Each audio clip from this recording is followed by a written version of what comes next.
It's driving me crazy. Okay. All right, we're moving on to Spain. Beautiful, sunny, sunny Spain. And this is a story that happened, like 6 weeks ago. It's really fresh.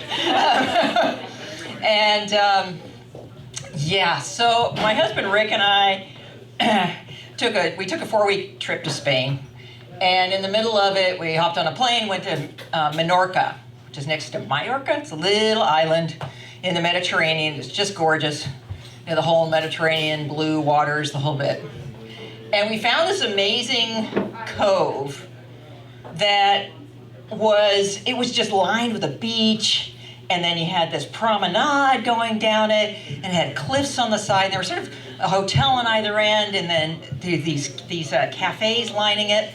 So I plopped myself down on a bench, sitting there with just that beautiful white sand. Just, it's spectacular, right? We're in this paradise situation. My husband, however, decided that he's going to go for a hike. So he goes down. He's down the promenade. He's going up and he's hiking around. He's having a great time and all. And I think, hey, I'm just sitting here. I'm going to call my sister in Colorado. Haven't talked to her for a few weeks. See how she's doing. So I get on the phone, call her. We're chatting. I look at the water, and then I look up the promenade, and I say to my sister, "Wow, there is this amazing Adonis good-looking guy." Like, I don't usually check that out. I'm happily married to a good-looking guy and all that, but I was just like, whoa. And my sister's like, "What does he look like?" And I said, "He's kind of like Hugh Jackman on safari." She's like, "Oh my God." And he was gorgeous. And he's walking down. I'm trying not to look at him. He's one of those things just off to the side, chatting with my sister. And then he starts to veer off and walk towards me, right? He's just kind of goes, Chee! And then he's coming towards me, right? And I said to my sister, "He's coming towards me. He's coming towards me." And she's like, "Really?" I said, "Really, he's coming towards me." And then my sister says, "He's probably one of those shysters that like feeds on older women, especially with canes." I'm like, oh my God. He doesn't know that I had this amazing husband and he's gonna come save me. I've got all this stuff going through my head. And he comes up to me and he looks down and he said, "Excuse me," and this is your classic Downton Abbey English voice, right? And he looks down and he says, "Excuse me, is your name Jules?" And I was like, "What?" And my sister, right, he's right here. My sister says, so this comes out over the speaker, right? "Is that guy you were drooling about who just asked you if you're Jules or not?" And I'm just like, "No." Right. And he looks down at me and he said, "I just want to let you know that your husband is locked in the toilet." And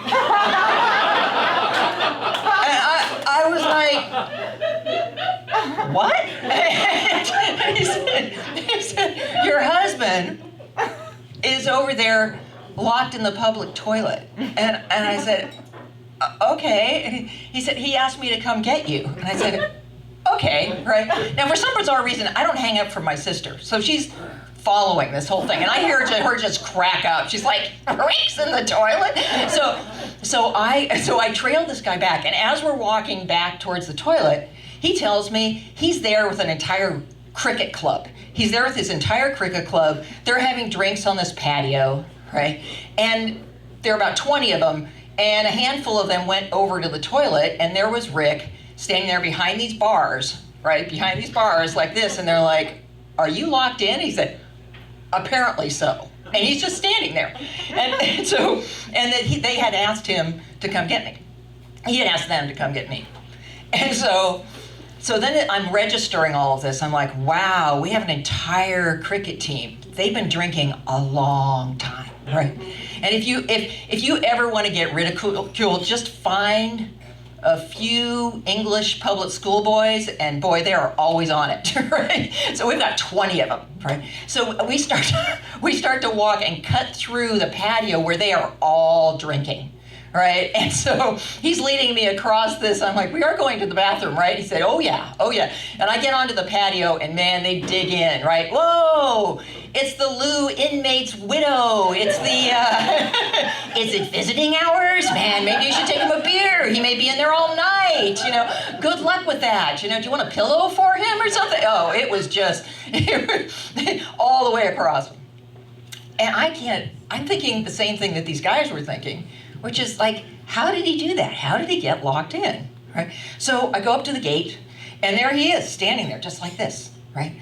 And I'm like, and now, okay, I'd like to tell you that I was that loving, compassionate wife, Oh, honey, gee, I'm so sorry, sweetie, what happened or something? No, couldn't go there. All I could do is just crack up and go, what? How'd you do this? How did you end up in here? Because we're not talking about a quiet little door that was locked. This was this massive 10-foot metal gate that was just like conk. I mean, when it shut, it must have just made a massive sound. And then there was a chain wrapped around it, right, with a lock on it. Like, how could he not hear that?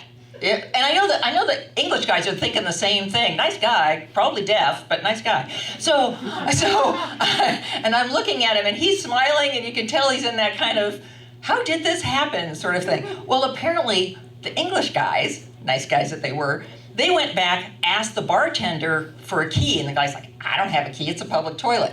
I'll call the police. So they call the police, the Guardia Civil, right? They call the police to come down. And Rick's just back there hanging out. and it takes a few minutes for them to show up, right? So Hugh Jackman has gone back to the bar. I'm there with the police. They pull up and they get out, right? And they look like Chippendale dancers. They're like buff. I mean, and they're in these black uniforms, these really tight black uniforms. I expected there'd be Velcro in the center, and they're just gonna rip it off at some point. They've got tats, these like trim beards, these perfect hairdos. I mean, they are gorgeous. I'm like, wow, forget Hugh Jackman. We're on to, look at this. And then I think to myself, oh my God, are these guys actors? Are we getting punked? Is this like Candid Camera? Are the cameras? Are these actors? Are all the Brits actors? Is the bartender an actor? Like, what if this is a total setup? It's kind of a perfect setup for one of those things. I thought, this is it. This is it. I'm gonna be on TV. And then I looked down and I realized I look like hell. I'm like, oh my God. And just as I'm thinking that, I look up, right? And look up it, and they unlock the door, and they're saying that they're looking at Rick saying the same thing in Spanish, which is kind of a how did you ever get locked in there? According to Rick, it sort of sounded like there was somebody on their cell phone out there or something like that, and he didn't even register it and all, but I still don't know how the thing got slammed and the chain got on there. I just don't get it. Anyway, they let him out. Okay, so, I wasn't getting punked. It wasn't Candid Camera. I'm so disappointed. But anyway, he got out.